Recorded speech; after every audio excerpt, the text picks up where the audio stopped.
Cara, corpo de dor. Isso Uhum. tem a ver com trauma emocional? O que é isso exatamente, cara? O que que acontece? O que que é uma emoção? A emoção, ela é uma energia, né? O corpo produz uma energia para reagir ao pensamento, né? Então, o pensamento, ele conta uma história para o corpo acredita nessa história e ele produz uma energia. Por exemplo, o que que é a raiva? A raiva é uma energia que te prepara para atacar, né? Então, quando você sente raiva, você fica mais agressivo, você, né, toma uma postura de ataque.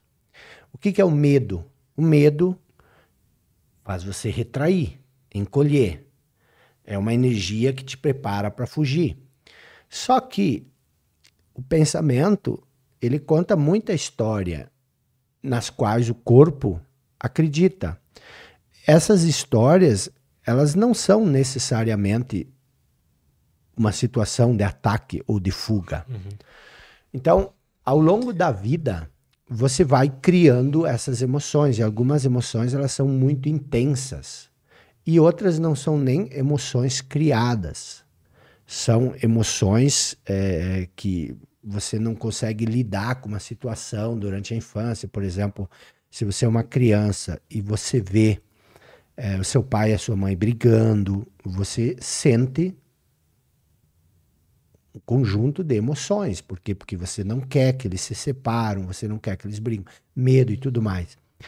E essa emoção, a emoção, ela não tem para onde ir, porque você não ataca, você não foge, e a emoção ela fica dentro do corpo.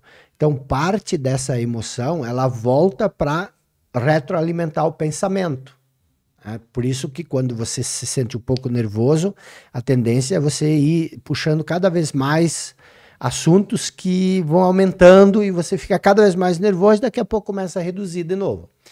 Todas essas emoções que você cria, principalmente as mais intensas, elas vão deixando resíduos de dor dentro de nós. São resíduos de energia, de dor. E elas vão se acumulando, elas não têm para onde ir, elas vão se acumulando. E elas formam um corpo de dor. O que é esse corpo de dor? É essa entidade que habita em nós e que, de tempos em tempos, ela se manifesta. Às vezes ela pode ficar 10 dias, 20 dias, às vezes ela fica 2 meses, às vezes ela fica um ano dormente. Em outras pessoas, ela está muito mais ativa. E quando você sabe que é o corpo de dor, quando um pequeno detalhe cria uma reação totalmente desproporcional. Alguém falou uma coisa, você se diz, meu Deus, o que, que eu fiz? Por que, que essa pessoa ficou assim? É o corpo de dor. Aí vem essa questão de você. Eu sempre achei que eu era muito sensível e fresco por coisas pequenas assim me abalarem de uma forma que eu fico 2 meses deprimido. Isso são duas coisas. Primeiro, quando alguém fala alguma coisa para você, e aí você se ressente disso. Quando alguém fala alguma coisa para você e você se ressente, e isso passa, aí tá tudo bem. Mas quando você cai numa depressão, esse ressentimento, na verdade, é um gatilho que despertou o corpo de dor. Porque é tão desproporcional. Não tem por que você ficar assim. Foi uma coisinha boba, mas você. E esse corpo de dor, todos nós temos um. E aí, quando esse corpo de dor desperta, ele quer se alimentar. E ele se alimenta com sofrimento. Algumas pessoas que nem você, provavelmente, se retraem e se deprimem. Se sofrem. E outros se tornam violentos, agressivos, fazem o outro sofrer. né? Já vi uma pessoa falar coisa e gritar e depois se arrepender? Diz, como é que eu fui fazer isso? Por que que eu fui fazer isso? Era o corpo de dor agindo através dela. Então, o corpo de dor, a gente tem que observar, por exemplo, existe motivo pelo qual eu estou sentindo essa emoção tão negativa? Qual é a razão disso? Né? E aí, isso é perigoso. Tu sabe que muitos suicídios acontecem por causa disso. Né? O corpo de dor desperta. Eu era uma pessoa que tinha um corpo de dor, ele agia nos dois lados. Atacava o outro, né? Eu era tremendamente agressivo, não fisicamente, mas verbalmente e às vezes até fisicamente, eu tinha que me controlar muito. E depois vinha a ressaca, que era a depressão, né? Aquele sentimento de remorso, de arrependimento. E hoje ainda, eu às vezes sinto assim, me vem vem uma emoção assim, ó, que vontade de chorar. É simplesmente uma vontade de chorar. Qual é a causa? Não existe causa, né? Eu lembro que uma coisa que eu pensava muito era, se eu pudesse morrer por um pouco, por algum tempo, né? Simplesmente morrer. Depois eu queria voltar de novo, mas simplesmente sumir, morrer. E isso tudo era o corpo de dor. Ele desperta, ele quer sofrimento. E como eu curo isso? Cara, Tem cura mesmo, cara, você acha? sim. Eu vou te dizer qual é a cura. E você faz isso e você vai ver como você vai melhorar. Quando você sente a depressão, procure não se tornar a depressão. A dor vem. A tristeza vem. A ansiedade vem. Mas tente se manter separado dela. Você observa ela. O que é observar a dor? Eu estou aqui e eu estou sentindo muita dor agora, né? E você observa a dor, você se distancia da dor. Você acha que você consegue fazer isso? Você não acha que isso é perigoso, cara? Por quê? Você vai estar negando um sentimento, né? Não. Você não está negando. Você está aceitando. Mas você não tá se afastando dele? Não, eu estou dizendo afastar no sentido de se manter separado. Porque quando pensa sempre o seguinte, você não é a emoção. Nunca você é a emoção. Mas a emoção, ela só cria força se ela pode te tornar totalmente inconsciente e você se torna a emoção. Sim, entendo. Você se torna a depressão, você se torna a dor. O que eu estou querendo dizer não é você negar, é você aceitar. Tipo, eu tô sofrendo. É o contrário, né? Literalmente. Exatamente. Eu tô sofrendo, eu tô deprimido, eu tenho consciência disso, mas você se mantém consciente disso. Porque a dor, o sofrimento, ela só sobrevive se ela consegue criar uma identificação com você. Tá entendendo? Porque se você, ó, aqui tá a dor, aqui tá a consciência. Então você tem consciência da dor. Vai chegar um momento que a dor, ela vai assumir posse sobre você. Se a dor é muito intensa. E aí, logo, quando você puder, você assume a consciência de novo. Não é negar. Aí sim, isso é perigoso. Não tem nada que negar. Porque negar vai pelo caminho contrário, né? Vai pro caminho de tipo, estou sentindo a depressão vindo, ou estou me sentindo deprimido, o que eu posso fazer pra não sentir isso, né? Ou pensar, eu não deveria estar exato. Deprimido. Sim. Né? Tipo, eu não deveria... Eu penso muito isso, cara. Não, você... Mas, porra, minha vida é boa. Não deveria por que tu tá aqui? Não, procura aceitar a depressão. A aceitação, ela parece uma coisa negativa. Por quê? Porque nós estamos acostumados a reagir, a resistir. A resistência parece uma coisa boa, né? Eu tenho que lutar contra a minha depressão. a depressão é treva, é escuridão. Tu não tem como lutar contra a escuridão. Tu só tem como trazer luz para a escuridão. E aí ela desaparece. Então, a consciência. Você se tornar consciente do pensamento é uma preliminar de você se tornar consciente do sofrimento. Tá entendendo? Tô entendendo. Por exemplo, hoje tu não tá deprimido, mas tu tem um pensamento atravessado.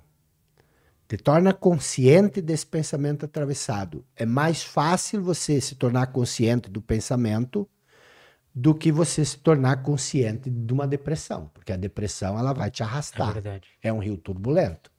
Então a prática é você, e isso é simples de fazer, né? É uma coisa que aparentemente não tem sentido nenhum para a mente. Estar consciente do que está acontecendo no teu pensamento, né? Tipo assim, no que eu estou pensando agora? Né? E você fica atento. Esse tem um exemplo que eu usava na minha cabeça.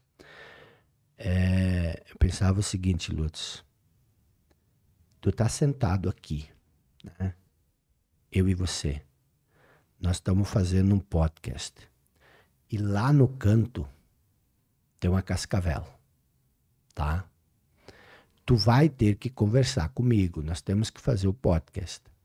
Mas a cascavel tá ali, né? Tu tem que fazer as coisas do dia a dia, mas tu tem que observar a cascavel, né? É um movimento na sua cabeça. Não lutar com ele, não, mas você tem que estar consciente. A consciência é a coisa mais poderosa que existe. Consciência, você estar consciente.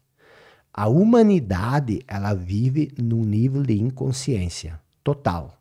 Por isso que tem violência, por isso que tem maldade, por isso que tem todas as coisas ruins que existem, que a gente considera ruins, elas são criadas pela inconsciência. Concordo. Por isso que, por exemplo, quando eles torturaram, flagelaram Jesus, e aí pregaram ele na cruz e tudo mais, no final ele diz, Pai, perdoai-os porque eles não sabem o que fazem. Uma pessoa que não sabe o que faz, eles não têm consciência do que estão fazendo, né? E aí eu vou te dizer, que tipo de culpa uma pessoa que age pelo condicionamento tem nas ações dela? Entendeu? Essa é uma questão interessante, né? É muito interessante. Porque ao mesmo tempo que, sim, a gente pode falar que a pessoa não tem culpa, porque ela tá agindo pelo condicionamento, mas ela também tem ela tem um nível de responsabilidade, né? Não, mas essa que é a questão. Eu não estou dizendo que não tem responsabilidade. Ela não tem culpa. Por quê? Porque ela faz isso automaticamente, pelo condicionamento. Mas mesmo que você faz isso de modo condicionado, você vai sofrer as consequências.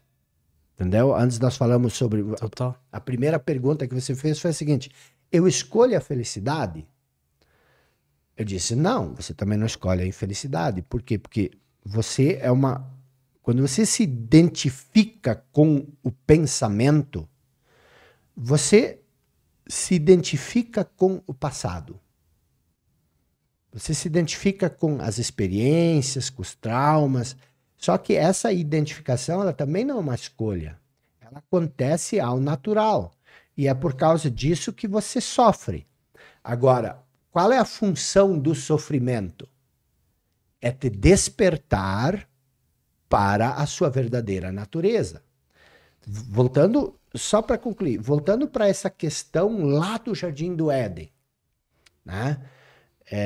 Nós não fomos expulsos do paraíso porque nós desobedecemos a Deus, né? Nós desobedecemos a Deus e com isso nós nos tornamos, ou nós perdemos a intimidade com o Pai, que seria a nossa essência interior. Lá A mulher perguntou, a samaritana perguntou para Jesus, mas quem é Deus? Jesus disse, Deus é espírito.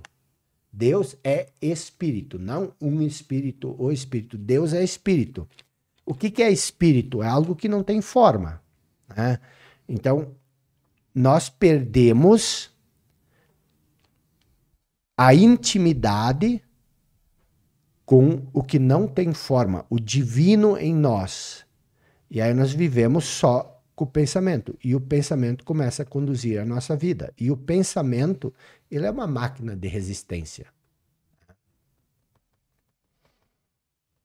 que foi? Uma máquina de resistência? É. A mente, ela é resistência. Ela resiste. Você já percebeu como é difícil você soltar uma crença? Já. Ela resiste. Sim. Ela não quer. E você já percebeu como que quando alguém afronta uma crença, como isso nos perturba? Sim, cara. Né?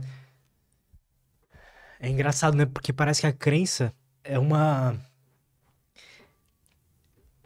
ferida mesmo, né? É uma ferida que quando acontece algo externo que pega nessa ferida, é como se estivesse apertando, assim, dói muito. Se apertar num lugar que não tem ferida, você... Ah, beleza, aguenta, é tranquilo. Mas quando você aperta na ferida, dá uma incomodada forte, né, cara? Por quê? Porque você investiu a sua noção de eu nisso. Né? O que é investir a sua noção de eu? Eu sou essa crença. Né? Eu sou. E se eu desafiar essa crença, eu não estou desafiando um pensamento teu, eu estou te desafiando. Entendeu? Pensamento é só um pensamento. Por mim, tu pode pensar totalmente o contrário do que eu. Mas se toda a minha noção de eu está investido nisso, o que eu vou fazer? Eu vou reagir, eu preciso me defender. Então, a mente, ela é resistência. E quando você para de resistir, a mente perde o poder. Esse é o poder da aceitação. Aceitar as coisas como elas são. Isso. Aceitar as coisas como elas são. Tu aceitou? Qual é o poder da aceitação? A aceitação, ela te leva para um nível que está para além da mente. A mente é resistência. Aí se você aceita, você quebra essa resistência e você acessa aquilo que está para além da mente.